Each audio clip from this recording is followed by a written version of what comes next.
Good morning, everyone, and welcome to Marketing Matters. I'm Sarah Touchstone, Landmark Title's social media marketing strategist and educator, bringing you Marketing Matters live every Wednesday morning at 10 a.m. We've got a really great topic that we're covering today, and that is appraisals. But it's even better than that. We're doing a question and answer segment. Yes, so get your questions ready, guys, because we've got Stephan Hartman on today. He is a local appraiser. He specializes in doing things outside the box too. So he goes beyond just doing the appraisals that you need for a loan to buy a house. He does some really specific work. So if you guys are looking for somebody that can get in there quick and efficiently, Stephan is a great resource for you to have. So we're going to be doing, like I said, a question and answer panel. I've got some pre-question and answers all ready to go. Stephan, if you're ready. I'm ready. Question number one. I'm going to actually stop sharing, so it's just going to be you and I on camera. Okay. So like I said, guys, if you guys have any questions too, please put them in the chat and the question and answer, and we can work them in. So the first question, and I sent these already to Stephan as well too, so he kind of has an idea. This first one, he kind of sent back to me and he's like, okay, what are we exactly looking for? So I'll try and kind of phrase it. And then obviously, Stephan, you can kind of take it from there. But what is kind of the timetable on appraisals for catching up with the housing market? Because we really have, over the last few years, experienced such a shift. Housing prices have risen, they've gone down, and so much has been riding on these appraisals. What's kind of the timetable or the process to make sure that they are staying up to date as the market changes so quickly?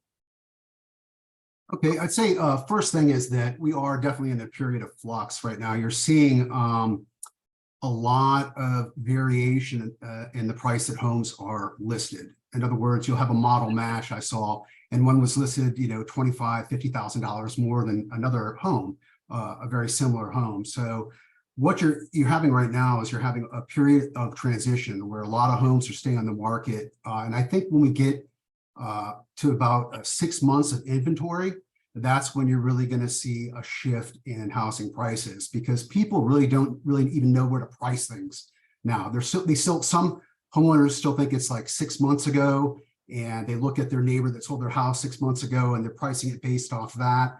Other people are fearful and kind of just putting the house on the market below,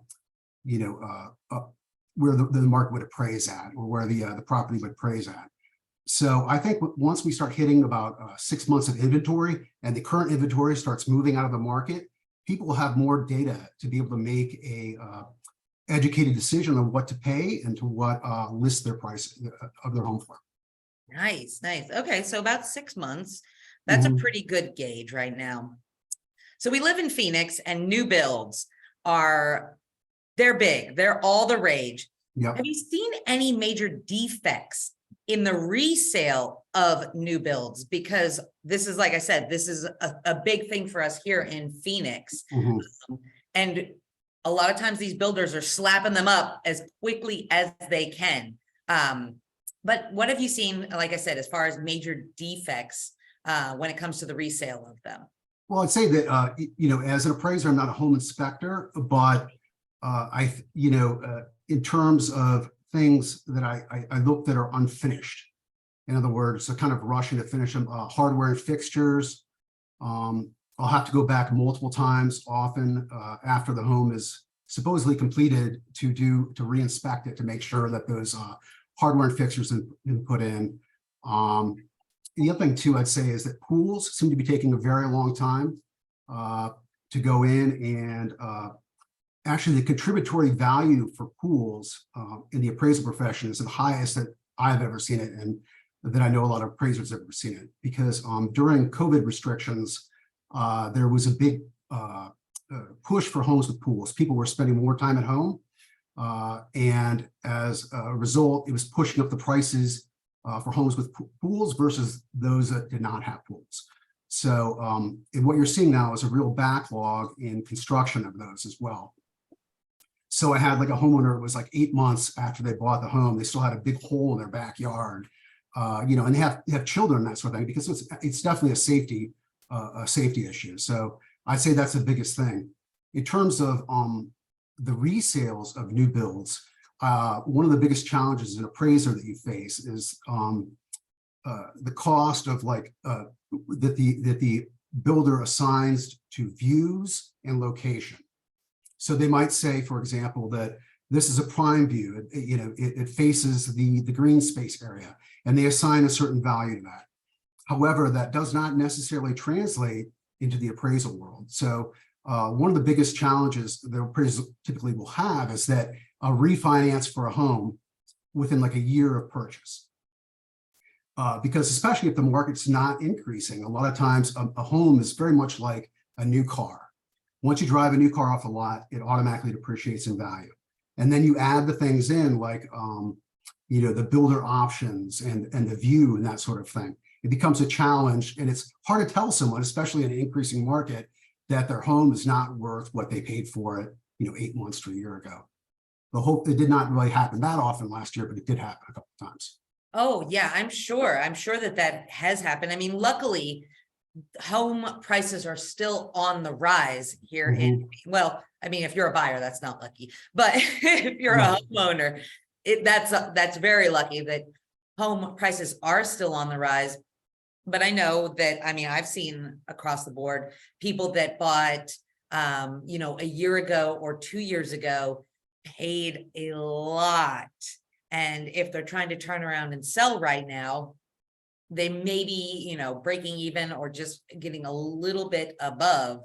Right. And then unfortunately, there are some cases that people bought way above market value and they're turning around and trying to sell now, and they're not even getting. And really what was driving that was cash sales. Yeah. Because the people that were didn't have 20% down or didn't have cash, they might be able to pay the listing price, but they weren't able to compete on that home. And so what that did kind of appraisers is that I started seeing an uptick in the variation of prices. In other words, the range of prices for very similar properties, you started seeing things bid up with cash sales that really were not in line with what everything else was selling in the neighborhood. And that definitely pushed the market up into a level that I think was unsustainable. And that, especially like I said, I think it's really important for people or realtors out there who are have cash buyers that they have an appraisal done on the property. I just had a recent instance where a realtor came to me, and the lady runs up the agency, had a new agent, and said, well, she's representing her mother, and I think that this home, they're overpaying for this house, and I think that she should get an appraisal. So it was listed at $550. It had only been on the market for 3 days, so really not that long to be exposed to market forces, especially during this time period. Well, when I finished the appraisal, and I like to think that I was very conservative, and I came out with a appraised value of 502. So obviously that's $48,000 potentially that that homeowner could have overpaid just because they were paying cash. So, and I know people like to think that, well, I can always look at an automated valuation model. I can go to Zillow or a Realtor or Trulia, and if you just look at those three and compare what they come up with for the value of the home, they're always different. They're very oftentimes they're not, they're $20,000, $30,000, $40,000 different from one another. So really to have an appraisal done if you have a cash buyer, I think it's really important to protect yourself. I think even as a realtor as well, protect yourself. Oh, absolutely. Absolutely. I mean, and the period that we went through a couple of years ago, it just was mind blowing how much, I mean, even after appraisals, people were still willing to pay way above appraisal value. And I think you hit that nail on the head. A lot of it had to do with the cash buyers. Absolutely. they could do it. It was no, skin off their back to just go ahead and get that house and be done with it. But it is, I think it's always, no matter whether you are willing to pay more, it's great to know what the value actually is. Right. We've actually got a question in the chat window. I think I can work that in right now too. All right, what about cash buyers and new construction? You can have an appraisal done on that. You can definitely order an appraisal. I would recommend it in that scenario. One of the things I've definitely seen too is that a lot of builders, what they allocate, for the improvements, the actual construction of the house, but also the land value. And a lot of times that land value is not close, is not in line with what land sales are in the particular area. So you, as a realtor, what I think you should do too is look at that, or as a homeowner looking to purchase one with cash, is look at what vacant lots are selling for and what they're charging you for the land on that new build. But really, the only person who can correctly assess the value of the home is an appraiser. And I think that's one of the things that I always look at, is always look to include an analysis of land and the size of the land in comparison to vacant land sales in that market area. Awesome.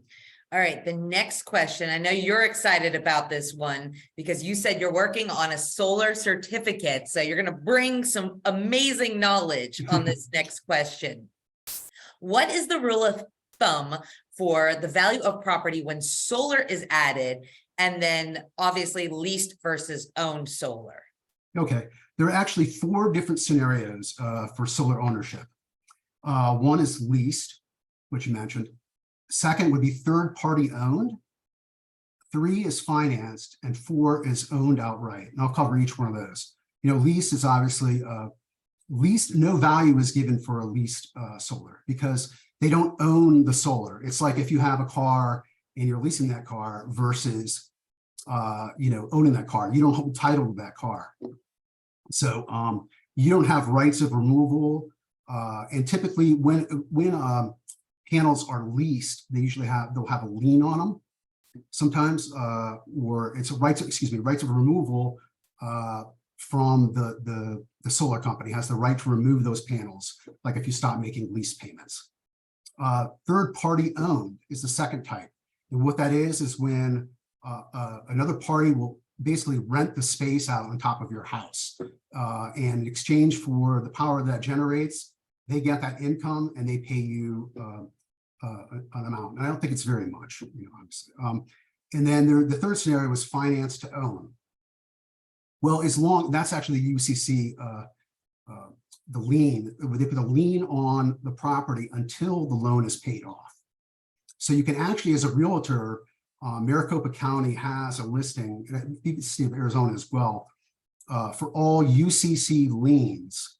And you can search by the person's name and look up and see if they had a lien on that solar. So that'd be a situation where we could not give value to it. In other words, it's not completely paid off. It's not part of, it's not owned by the homeowner. And the solar provider has the right to go and just take those panels off the home at any time. And it used to be the case, I think some solar providers didn't have that UCC lien language in the contract, but most of them do now. And I think read the contract and make sure that's in there. I'd say, and the third or the fourth scenario is the one where we give value. That's when it's owned outright. So in those scenarios, what I typically do is I talk to the homeowner. Is the system owned? Yes, it's owned. Well, do you have paperwork? Provide. No, I don't have the paperwork. They can typically get it from the solar provider. Absent that, I will also do a search for a UCC lien to see if they have a lien on it as well. And sometimes even if they just can't get it in contact with the solar provider in time, or they don't have the paperwork on hand, I'll just put a little disclaimer in there and say that per the homeowner, the solar is owned. A search of Maricopa County records did not indicate any UCC lien, therefore value was given. Now, how is value determined for solar panels?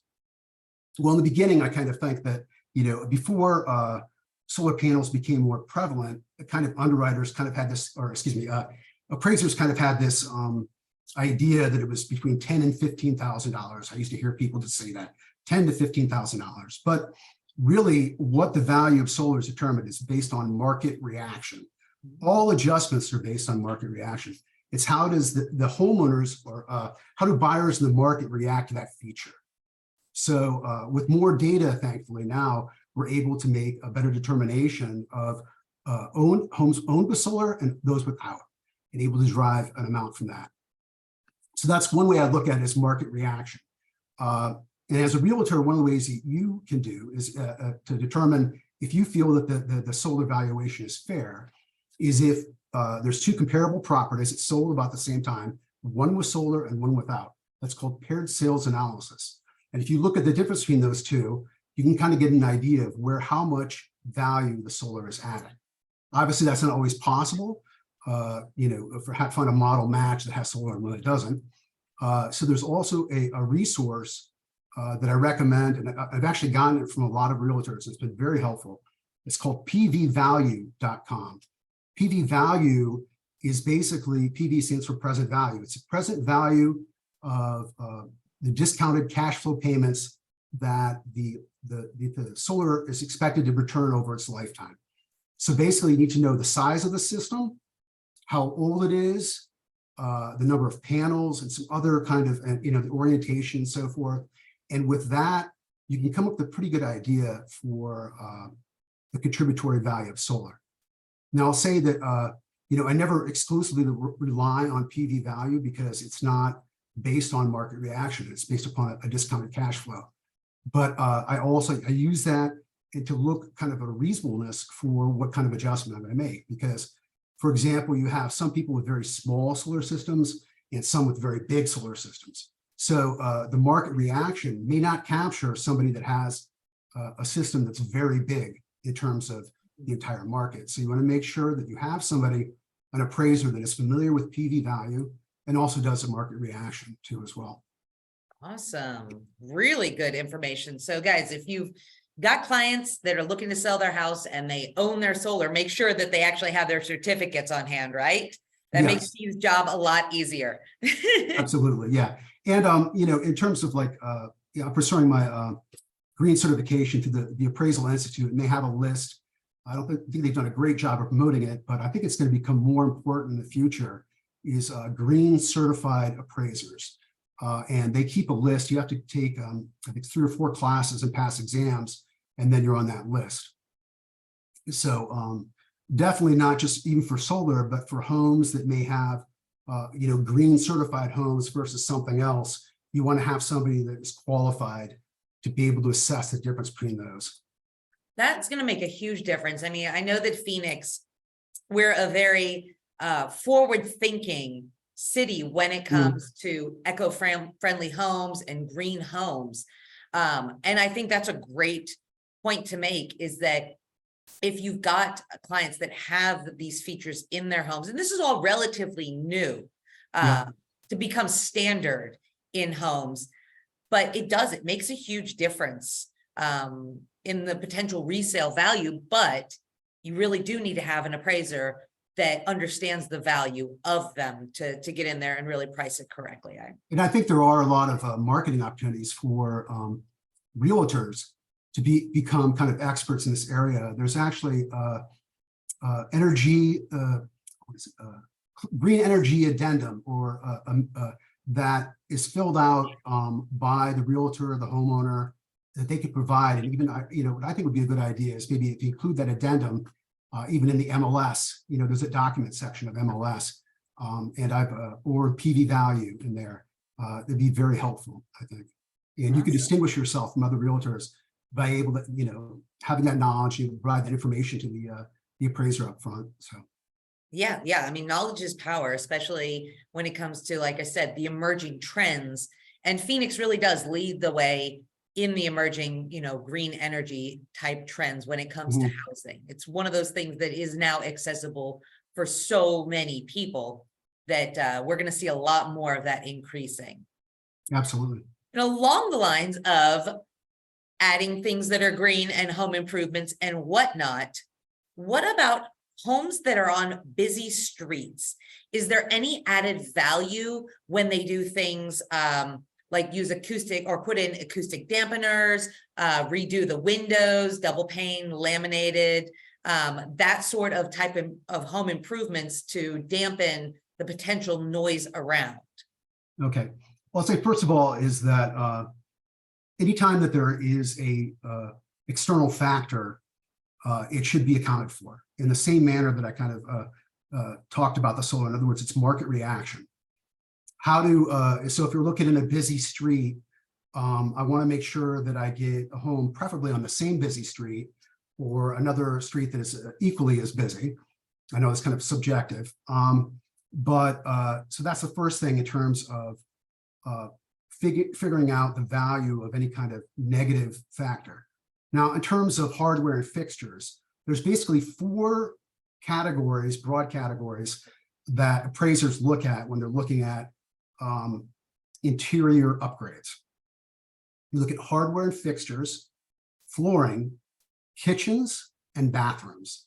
Those are the 4 things that really kind of impact value from in terms of interior upgrades, not exterior upgrades, interior upgrades.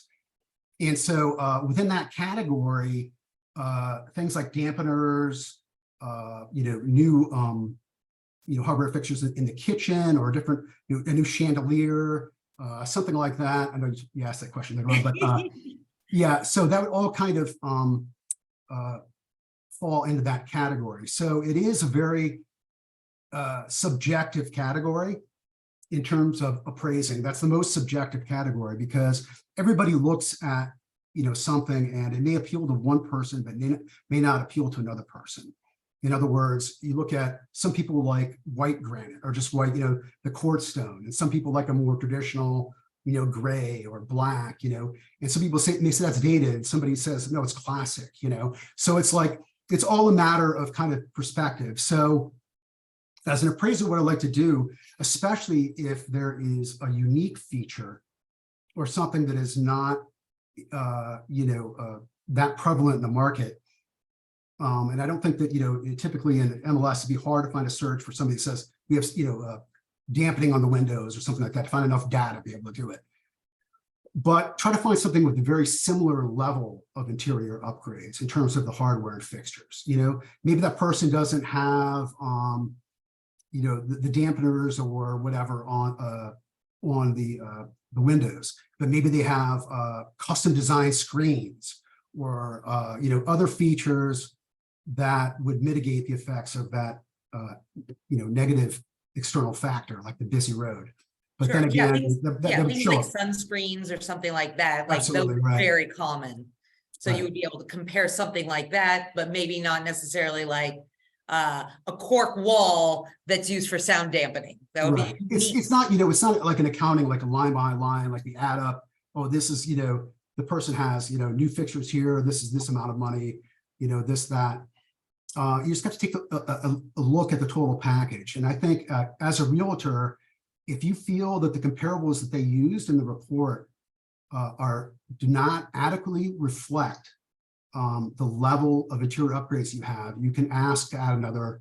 That's one of the best ways actually to refute an appraisal, is if there is not a particular feature that you have on the home that is not captured in the appraisal.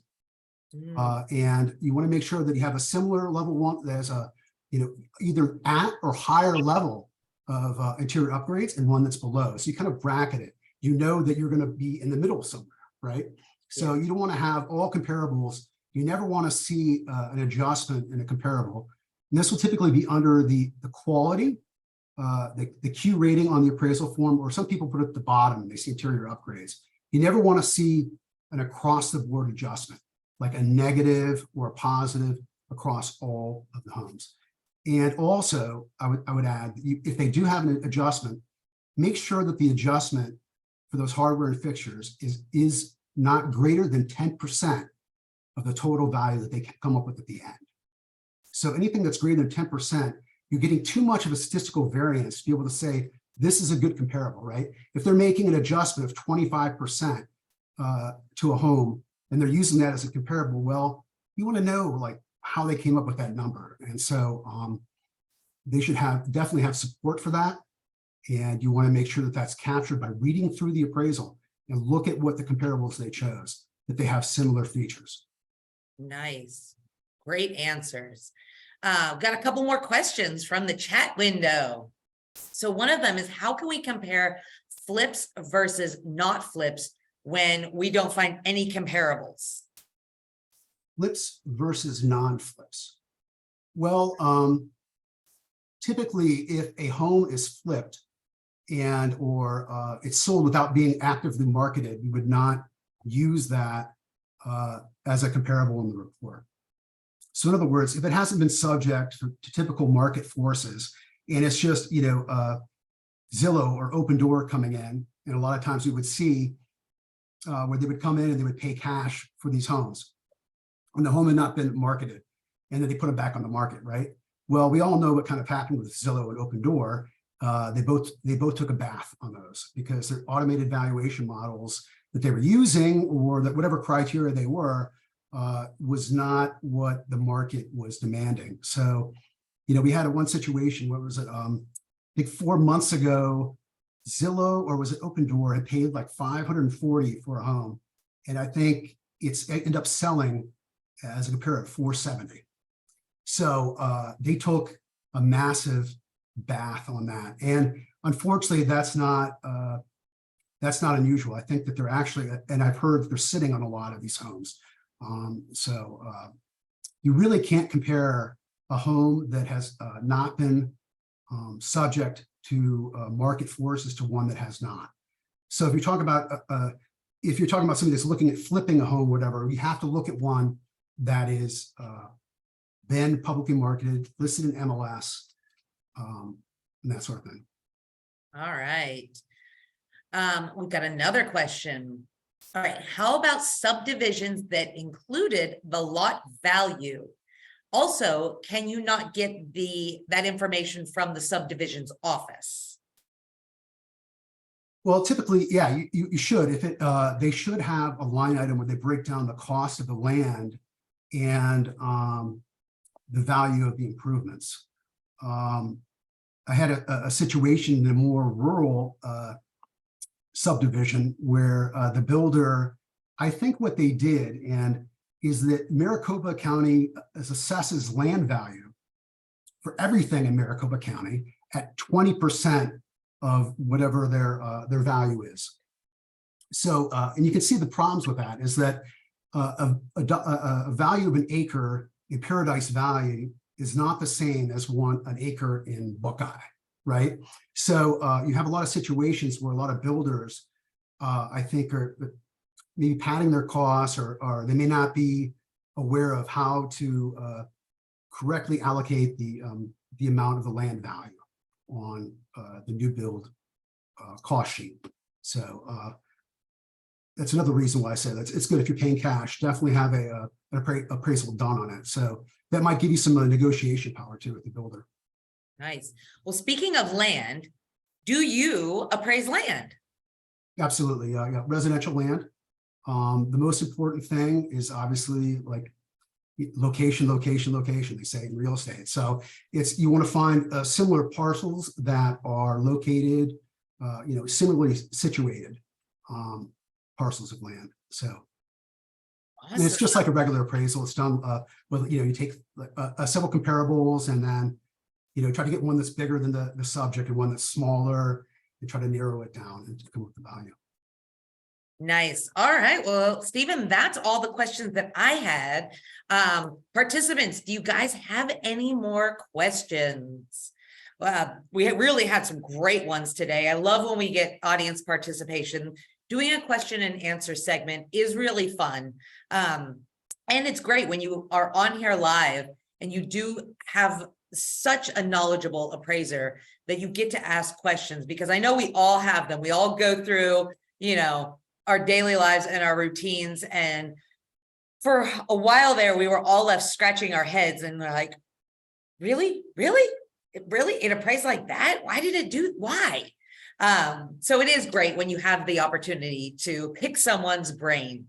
Stephen, if you could put your contact information in the chat window as well, Okay. That way people can reach out and obviously get appraisals done. But if they have any other questions too, that would be great.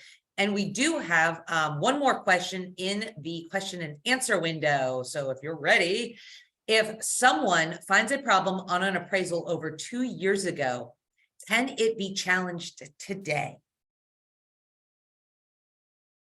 Yes, it can. You can file a complaint with the Department of Financial Institutions if you think there's a problem with the appraisal. I think the first step would be to go back to the lender who owns the appraisal. Now, obviously, if it was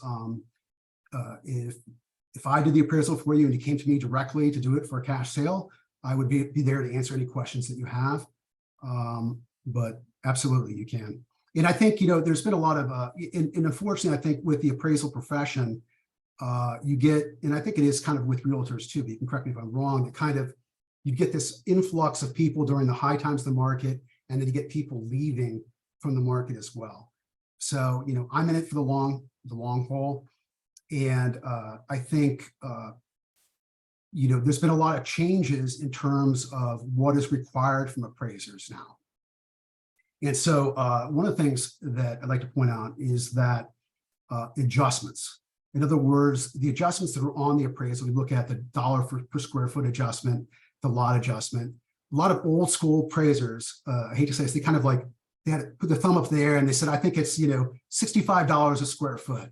And, there is actually, it's called a sensitivity method where you kind of try to see what the best fit is, but you're really supposed to nail down kind of, like what I like to do is typically is I'll nail down what I think is the most appropriate for the items that can be measured quantitatively. In other words, lot size, square footage, bedrooms, bathrooms, garage spaces. Get those down before I move into my objective or my subjective elements like upgrades and that sort of thing. So you want to make sure that they make sense, and they also should be data driven. So one of the pushes that they've had, and the Appraisal Institute has pushed, and this has been driven by lawsuits against appraisers across the country, is that people have challenged and said, well, where do you have support for this? Where did you come up with this amount? Why did you adjust my, three-car tandem garage at only $11,000 more? And so appraisers being asked to provide that level of detail. And there has been a movement, and a lot more appraisers are doing that. So you should see, moving forward or increasingly in the future, that in the appraisals, there should be some sort of numerical support and explanation for how they came up with the adjustments, and I think in particular, pay special attention as realtors to what they use for the square foot adjustment for GLA, and also for the lot size. That's the two things that I think I've seen a lot in appraisals that I've got from other appraisers. I think a lot of times the square foot adjustment is too low, and also the square foot adjustment for lot size is too low. So I know it's kind of a long-winded answer to your question, but but I think it's important to let people know that to bear in mind those things on the appraisals. Awesome. Great information, Stephen. Thank you so much for all of that. Oh, I think we have a few more questions. Yes. All right, here we go. What do you want from a listing agent to assist you in the preparation of an appraisal, if anything? Okay, one of the things, the best things you can do as a listing agent is to make a list of all the upgrades and any kind of upgrade or change they've made to the home within the past 5 years, and an approximate cost. It doesn't have to be an actual cost, but it gives me an idea of how much people put back into their home or maintaining their home. So that's one of the things I think is very valuable, to put that either a document, in the I think in the document section of MLS, or provide it, if you meet me at the property, provide it. Also, some appraisers don't like this, but I personally do. I like to have, if there's comparables that you used to price the home, I like to see those comparables that you used in order to set your listing price. And oftentimes what that'll do too is that it can highlight where there might be a discrepancy or a disconnect between what they think is comparable, what an appraiser thinks is comparable. You know, for example, I talked about that home with was listed at 550 and I appraised at 502. It was a 2-story home located near Sun City. Well, the listing agent had used comparables with 1-story homes, and that is not the same thing, especially in near Sun City, where you have a lot of older people pushing these homes. They don't want to go up and down the stairs. So there's actually, when I did the actual analysis comparing 1-story comparable homes versus 2-story comparable homes of similar size, it was a sizable difference in the price. It was like over $30,000. So somebody would be willing to pay. So I think that's important. Right. All right. And then we've got one last question. It's more almost like an opinion. What is your opinion about lower level information on the MLS? Because when you lump it all on the GLA, it gives a false understanding of the size of the home. Yes. Okay. Well, one of the biggest discrepancies that I see in appraising is the livable area. More often, a lot of times that's wrong. New builds, I would add that that's actually a disconnect a lot of times with new builds, is I think what happens is that the builder will send, when they do a subdivision, send a bunch of the floor plans to the county where they're recorded and then uploaded into their system. The problem is, I think, is that there may be changes with that homeowner. Oh, I don't want this option. I don't want that option. I don't want the guest house, or this or so forth. So there's a disconnect in the square footage between what is reported in Maricopa County records, as well as what we measure as an appraiser. Now, second thing I'd like to add is that there was a major change last year, in April of last year, where there was a push to move to a uniform standards of measuring. Now, I know that that may come as a surprise to people, that kind of appraisers were kind of measuring everything a little bit differently, but they were. And the way that some builders were measuring it, and or other parties, maybe even other third parties were measuring it, was inconsistent. So they came up with a single set of standards. It was called ANSI, ANSI, and basically what it's the international standards for measuring. So so now appraisers. Now, having said that, you're never going to have 2 appraisers measure and or rarely come up with the exact same square footage. It's just not possible. Human error, the way you hold the laser or your tape measure, it's angled a little bit. So, but it should be, it should be within 1/10 of an inch for measurement. That's one of the standards of ANSI. And the other things too, I think that realtors should really be aware, and there's more information on this on the internet, but is tri-levels. For example, a lot of times the realtor lists at all square footage in one line. Well, according to ANSI, it distinguishes between above grade and below grade livable area.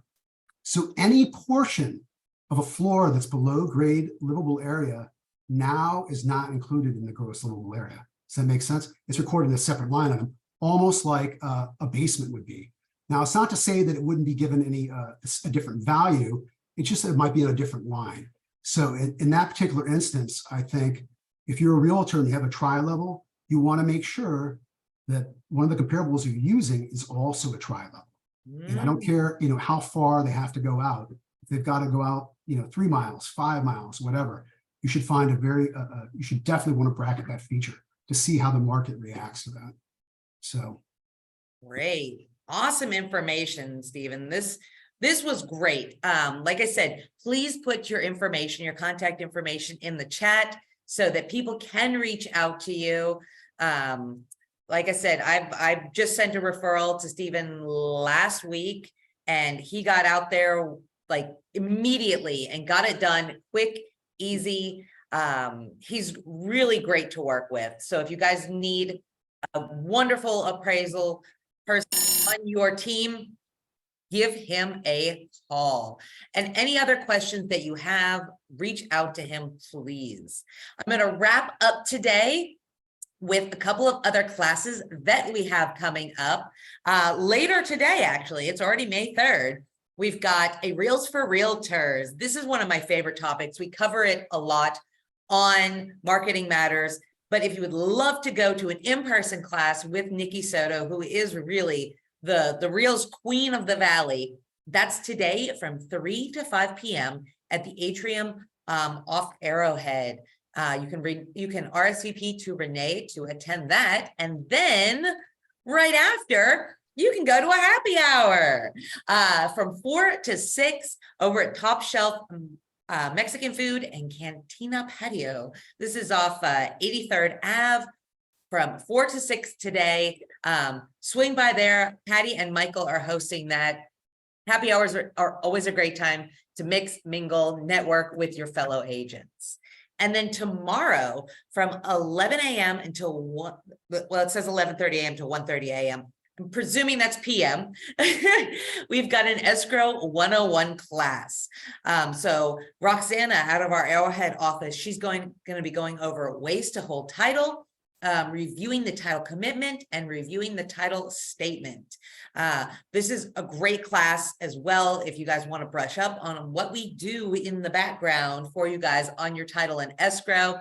This is going to be at Keller Williams Professional Partners over in Glendale, hosted by Patty and Michael. So if you'd like to attend that tomorrow, reach out, let them know. And then who needs a new headshot?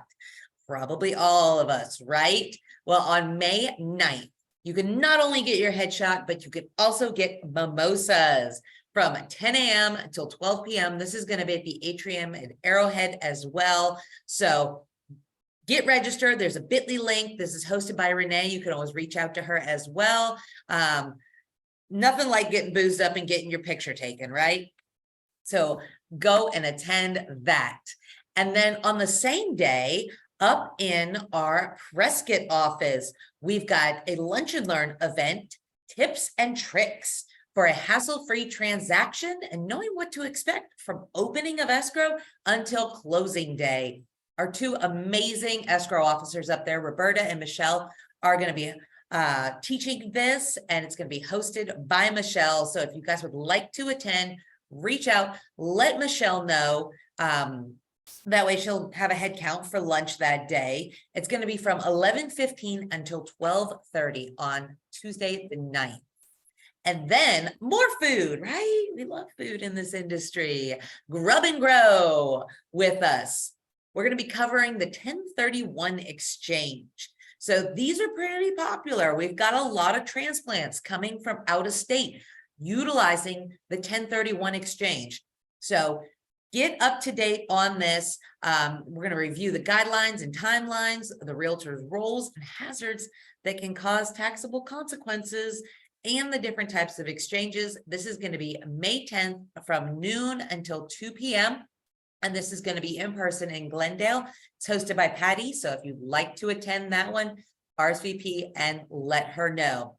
And then coming up on May 17th, we're going to be hosting a HUD class. This one is going to be via Zoom. So it makes it quick, easy. If you guys are up in the Prescott area and you just want to zoom in on this, this will be May 17th from 10 a.m. to 11 a.m. But you will need to RSVP so you can get that Zoom link. This is also hosted by Patty and Michael. So reach out to them if you would like that link. And then looking ahead, we've got some save the dates for Here Comes the Judge. This is hosted up in the Prescott area by our Prescott office. This is a really fun event. I recommend that you guys get these dates on the calendar: June 15th, August 17th, and October 26th. It's going to be from 1 to 2 p.m. Not exactly sure where it's going to be yet, but we will keep you posted here on Marketing Matters about all of that. Put this on your calendar, head up north for one of these events, and head up north for one of Landmark Title's landmark tours of Whiskey Row. We've got a couple already scheduled, so put these dates on your calendar as well. July 27th and September 21st. Michelle's been doing these for over a year up there now, and these are really fun, informational. Bring your clients, bring your friends, bring your family. Prescott is such a great place. And guys, if you are a Phoenix agent, you're going to want to get a little bit up north during the summer. It's hot, hot, hot here. So put these on your calendar and we hope to see you there. And of course, thank you to our business development management team. I talked with you guys about them in the beginning. Anything that you need marketing wise, please note that these are your go-to when it comes to helping you market your real estate business. So if you're not already working with one of them, I'd love to introduce you to Beth, Becky, Melinda, Mary, Patty, Cynthia, Michelle, Michael, or Renee. Wherever you are, there is a business development manager to help you. And of course, thank you to Stephan Hartman for being on here today. Wealth of knowledge, really great questions from everybody. Thank you guys so much. And thank you, of course, to Landmark Title for allowing us to bring you Marketing Matters and great guests every single week at 10 a.m. We have 7 offices across the valley to service all of your title and escrow needs, 1 in Prescott and 2 up in Nevada as well. So that's it for us today, guys. Steve put his contact information. So if you guys have any further questions, reach out, let him know. And especially if you need someone who's really great at getting these appraisals done, give him a call.